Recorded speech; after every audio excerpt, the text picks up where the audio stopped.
رضی اللہ تعالیٰ عنہ فرماتے ہیں کہ رسول اللہ صلی اللہ علیہ وسلم کے ساتھ میدان عرفات میں ایک صاحب وقوف کیے ہوئے تھے۔ وقوف کا مطلب ٹھہرے ہوئے تھے، میدان عرفات میں وقوف ہوتا ہے۔ وقوف کیے ہوئے تھے، اچانک اپنی سواری سے گرے اور اس کے کچلنے کے سبب انتقال کر گئے۔ ایک روایت میں یوں بھی ہے کہ وہ آ رہے تھے اور اچانک گرے گردن کے بل تو انتقال کر گئے، اور ایک حدیث میں یوں ہے بخاری مسلم میں کہ وہ سواری سے گرے، پھر سواری ان کے اوپر سے گزری، کچل دیا اس نے، ان کا انتقال ہو گیا۔ رسول اللہ صلی اللہ علیہ وسلم نے فرمایا انہیں پانی اور بیری کے پتوں سے غسل دو اور 2 کپڑوں میں کفن دو، اور ان کے سر کو نہ ڈانپنا، سر کو نہ ڈانپنا۔ کیوں بھلا؟ احرام کی حالت میں سر ڈانپنا منع۔ ان کے سر کو نہ ڈانپنا، اور فرمایا خوشبو بھی نہ لگانا۔ کیوں؟ محدثین لکھتے ہیں حالت احرام میں خوشبو لگانا بھی، سر کو نہ ڈانپنا، خوشبو نہ لگانا۔ اور حضور صلی اللہ علیہ وسلم نے فرمایا بے شک یہ قیامت کے دن جب اٹھیں گے تو لبیک لبیک کہتے ہوئے اٹھیں گے، ان کی زبان پہ جاری ہوگا لبیک اللہم لبیک لبیک لا شریک لک لبیک ان الحمد والنعمت لک والملک لا شریک لک لبیک۔ اور فضائل کو اس لیے بھی بیان کیا جاتا ہے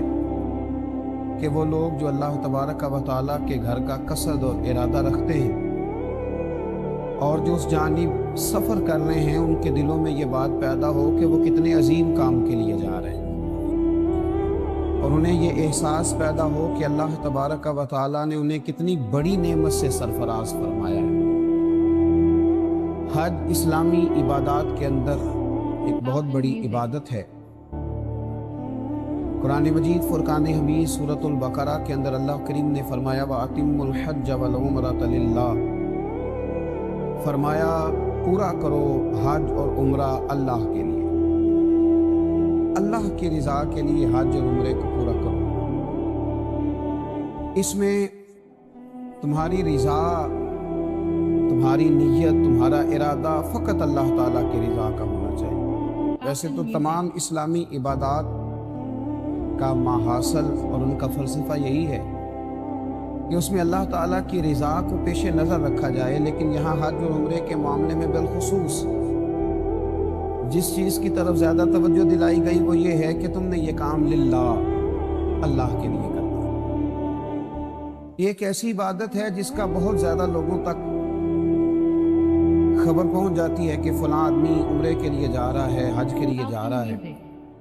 ڈھیر سارے لوگ اس سے آگاہ ہو جاتے ہیں۔ ظاہر ہے انسان کو ڈیوٹی سے چھٹی کرنی ہے، جو روٹین کے وہ کام کرتا ہے وہ سارے کام اس نے چھوڑنے، گھر کے اندر وہ موجود نہیں ہے، گلی محلے کو، آنے جانے والے احباب کو جن سے وہ روز ملتا تھا، ان سب کو خبر ہو جاتی ہے کہ وہ حج کے لیے یا عمرے کے لیے گیا ہوا۔ اتنے سارے لوگوں کے درمیان اس نیت کی حفاظت سب سے پہلے ضروری ہے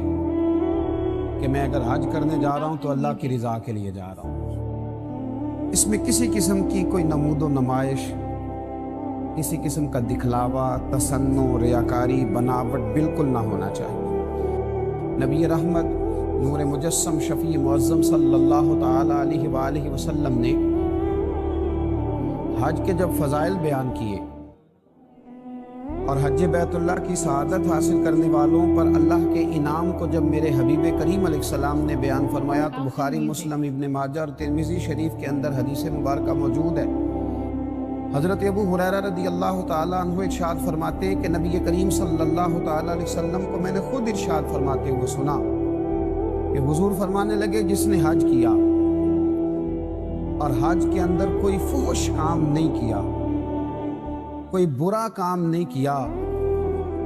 تو وہ جب واپس لوٹے گا تو گناہوں سے اسی طرح پاک ہو جائے گا جس طرح آج اپنی ماں کے پیٹ سے پیدا ہوا ہے۔ پہلے دن کا بچہ ہے، اس کے ذمہ کوئی غلطی نہیں ہے، کوئی گناہ نہیں ہے، اس کے ذمہ کوئی قرض نہیں ہے، اس کے ذمہ کسی قسم کا کوئی فی الحال حقوق والا معاملہ نہیں ہے، ابھی وہ نابالغ ہے، اس پر کسی قسم کے فرائض لاگو نہیں ہیں، تو جس طرح وہ پہلے دن کا بچہ ہر گناہ سے پاک ہے، ہر حق سے بری ہے،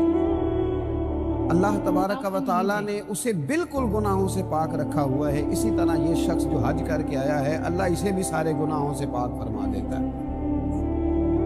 اسے پاک صاف کر دیا جاتا ہے۔ اب اس کا ذمہ ہے کہ یہ واپس لوٹے تو حقوق العباد کو ادا کرے، یہ محسوس کرے کہ اللہ تبارک و تعالیٰ نے اب مجھے معاف فرما دیا ہے، اب مجھے پھونک پھونک کر قدم رکھنا ہے، اب مجھے یہ احساس پیدا کرنا ہے کہ میں وہ شخص ہوں جو اللہ کے گھر سے ہو کے آیا، میں وہ شخص ہوں جو میدان عرفات میں رک کر کے آیا ہوں، جو مینا مزدلفہ کی حاضری سے واپس لوٹا ہوں، جس نے بیت اللہ کا طواف کیا ہے، اور میں وہ سعادت مند ہوں جسے مصطفیٰ کریم نے اپنے روضے پر کھڑے ہونے کا موقع عطا فرمایا ہے۔ اس ذوق کے ساتھ یہ واپس لوٹے اور اس شوق کے ساتھ یہ جائے کہ اس کو بدلنا ہے، اس کو بدلنا ہے۔ ہمارے ایک بزرگ تھے، ایک صاحب حج کے لیے جانے لگے تو ان سے کہنے لگے کہ میاں بوڑھے بھی ہو گئے ہو، عمر کا تقاضا بھی ہے، تو داڑھی شریف کیوں نہیں سجا لیتے؟ کہنے لگے میں جا رہا ہوں انشاءاللہ وہاں سے رکھ کے آؤں گا۔ یہ بھی بہت قیمتی بات ہے، اور بزرگ کسی کو نصیحت بھی کرتے ہیں تو نصیحت بھی اس طرح کرتے ہیں کہ بات دل میں اترنی چاہیے، بندہ قائل ہو جانا چاہیے، گھائل نہیں ہو جانا چاہیے۔ تو کہا بھئی داڑھی رکھ لو، کہنے لگے میں حضرت وہاں سے رکھ کے آؤں گا، حج کے لیے جا رہا ہوں۔ حضرت نے مسکرا کر تھپکی دی، فرمایا بات تمہاری بھی ٹھیک ہے، پر کیا ہی اچھا ہو کہ تم یہاں سے رکھ کے جاؤ اور حضور کی بارگاہ میں وہی چہرہ لے کے جاؤ جو میرے مصطفیٰ کریم کو پسند ہے۔ یہ کیا اس سے بھی زیادہ اچھا ہو؟ تو جب ہم ساری تیاریاں کر رہے ہوتے ہیں حج کی، تو ہمیں یہ احساس بھی اس میں ضرور ہونا چاہیے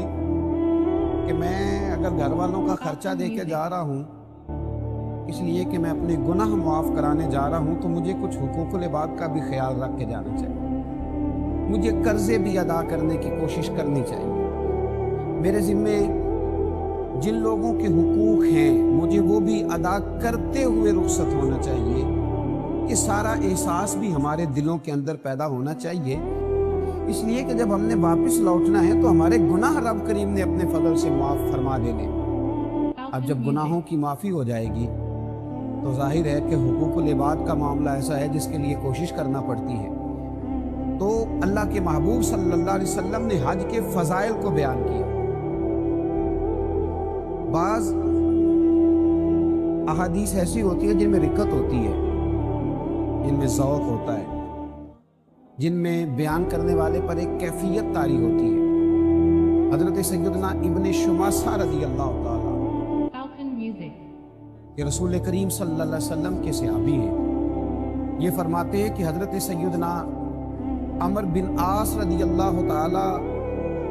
عنہ کے ہاں ہم حاضر ہوئے، حضرت عمر بن عاص کے ہاں ہم پہنچے، حضرت ابن شماسہ کہتے ہیں، اور فرماتے ہیں ہم اس وقت پہنچے جب ان پر نزع کا عالم طاری تھا،